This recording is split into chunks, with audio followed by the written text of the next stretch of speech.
AliExpress tracking numbers, just put my funds into reserves. How can I circumvent this? The supply won't ship via USPS, even after requesting it, and last mile tracking isn't supported either. Change your supplier. Really, that's the best option in this kind of case. You can use fakes, but it's not really the best thing to do. It's a bit more complicated, a bit more annoying. But really the best thing that I would recommend right there is just change your supplier, get a better supplier, one that provides good tracking for you, and you'll be perfectly fine. And that is a very important thing to have.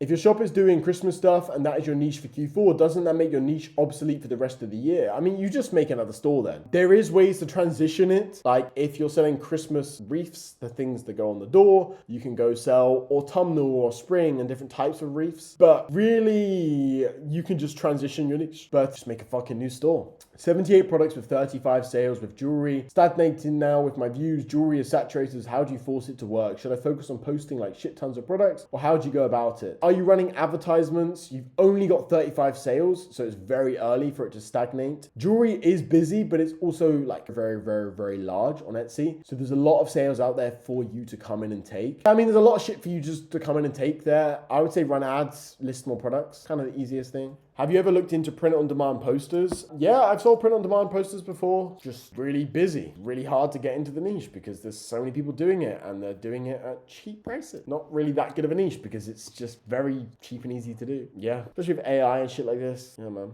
How does private seller work and how can you check it's reliable? The best way to check a private seller is just obviously use them. Really, it's referrals more than anything. That's the way I kind of do it. Yeah, and basically the way a private seller works is you're just getting like a step closer to the factory. It's kind of the best way to describe it. Like if you're working with someone from whatever, like AliExpress, they're like a middleman of a middleman of a middleman of a middleman to the factory, you know? And then with like a private supplier, like if you're doing it properly and they're good, you're getting closer and they have their own warehouse and they're just a bit better and stuff like this.